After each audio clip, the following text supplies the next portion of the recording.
You are gonna be a Monica in the Marvels.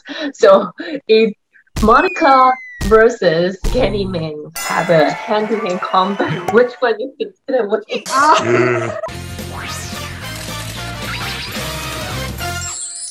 Well, I'm very thrilled to see both of you. I mean, I really love the new version of Candyman. It's more like, it's not a ghost or monster anymore. It's more like a dark vigilante. So what do you think of Candyman before and after shooting this film? Yeah, I think previously Candyman was, I think people do think of him as a not necessarily a villain, sort of vigilante. I think right.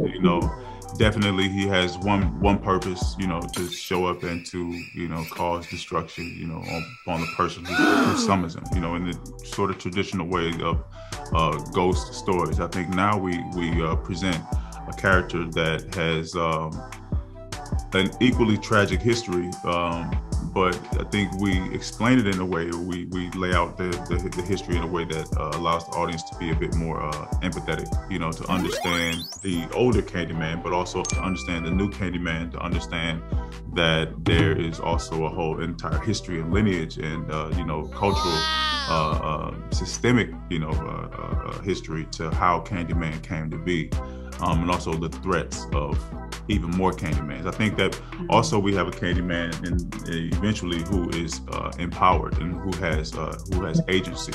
So the victims begin to, or the narratives behind who becomes the victim of Candyman, changes, and so that's one of the things that I enjoy about our film. And yeah, I mean, apart from Candyman, you also have some other interesting character. I mean, you are gonna be a Monica in the Marvels.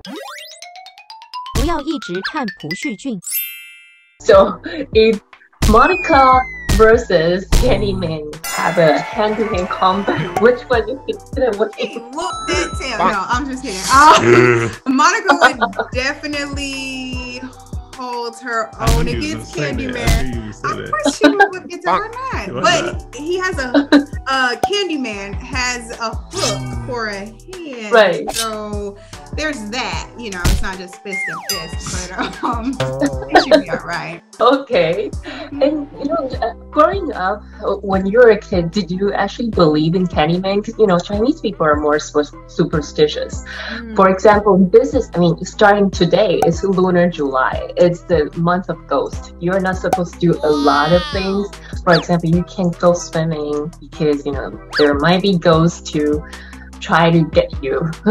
So growing up as a kid, do you actually believe anything? I mean, did you try say 5 times of Candyman's name to a mirror? I mean, just out of curiosity, maybe?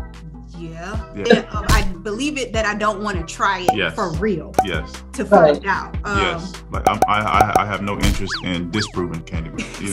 So if someone said he's real, I'm gonna take your word for it, and I'm gonna not do that. And I will respect Candyman, Mr.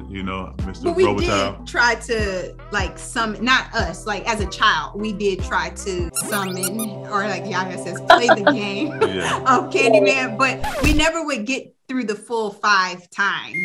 You just do it to scare and see who will chicken out first, and right. we would all chicken out to not say it 5 times. So how do you avoid doing that on set? I mean, when you're shooting the movie, it must be more than 5 times, right? Especially when that don't count. It doesn't count. We have to have a mutual understanding that between action and cut, it does not count. Yeah, it does not count. It's pre-game. We got things to do here between action and cut. Right. Candyman never showed up. I don't think so. Well, but it means something different right now. I mean, especially you've been working with Jordan Peele for the second time. I'm so sorry, Lisa. This is all the time we have. Sorry. Oh, but it's good to talk to you. Thank you so much. Thank you. I appreciate it. Thank you. Colin, hi. It's good to see you. Hi, how are you? Good to see you, Lisa. How are you? Hey. Yeah, I'm a big fan of horror films, but this Candyman is definitely more than a horror. It has very profound meaning, and you've said said that the director, you actually praised that Nia for not making this movie into a story with Black trauma. Why did you say that? And what was her approach to this? Well, you know, the thing is, when I first saw the film, I thought that was one thing that truly stood out to me, is that here's a film about trauma in a community. And it was one of the first experiences, because I think maybe especially going through our year of racial reckoning in America, I got so tired of the images of seeing Black bodies brutalized. And I noticed that I didn't see Black bodies brutalized in the film. All of that action takes place off screen. Even when, you know, Tiana's going ham on my face with a pen, you know, you see that off screen. You maybe see that one hit, but you don't see it. It's not gory. So I think it's the trauma is more psychological than actually, like, you know, it being sort of pornographic when it comes to watching Black bodies being brutalized.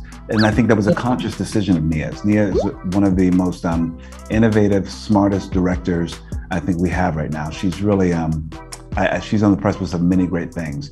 And I just think that she put together such a great team, and there was so much love and care, especially with Monkey Paw, with Jordan Peele and Ian Cooper, that they really, you know, every department, you could tell that their hands are on it with so much care and delicacy about the themes that we're dealing with, that we're trying to unpack. Yeah, and you know, as you just mentioned, this movie is definitely try to have an impact on the society, and it tackles serious and genuine issues that the society is facing right now, and especially when the movie wrapped up and released in the time of Black Lives Matter movement. What do you think this movie is going to bring the world? I hope it brings the world a really incredible conversation. I think it's a conversation piece. I think it's the kind of film that you will, afterwards, you will go and sit around and talk about it, and talk about the themes. Because I think that we deal with it head on, and also in some subtle and subversive ways. You can hear the way we talk about art and criticism. You can talk about gentrification. I think that there's truly a community represented in there as well. You have, you know, members of the LGBTQ community there. You have old timers. You have, you know, strong female leads. You have all these things unpacking, you know, their motivations, their thoughts, their dreams, their fears, and their trauma. So I think you're looking at a wrestling match with all of that, especially when it comes to, there's so many Black folks with different points of view in there, and they're not from a monolithic experience. So I think that's actually interesting to watch, especially right now after our year of racial reckoning. Good. And last question, like, is there any fun side effect after shooting this film? Maybe you got scared when you look into the mirror? Well, I still don't say Candyman 5 times, and I don't think I ever will. I don't think I'll do it. I don't think I'll do it. So I think that you know, we made sure we had a very fun set, a very hardworking set, and but such pros, and we just knew what we were creating. The most beautiful thing is that we're shooting inside the Cabrini Green projects, where it takes place, which is, you know, so we're on location where these things are actually happening. So I think that there's that feeling that I don't know, I want to say that energy. I think in the film as well. So that was great to me. Thank you so much, Colin. It's a pleasure to talk to you. Thank you. 别忘了订阅我们的频道，打开小铃铛就不会错过任何精彩内容，随时上架。我们下回再见。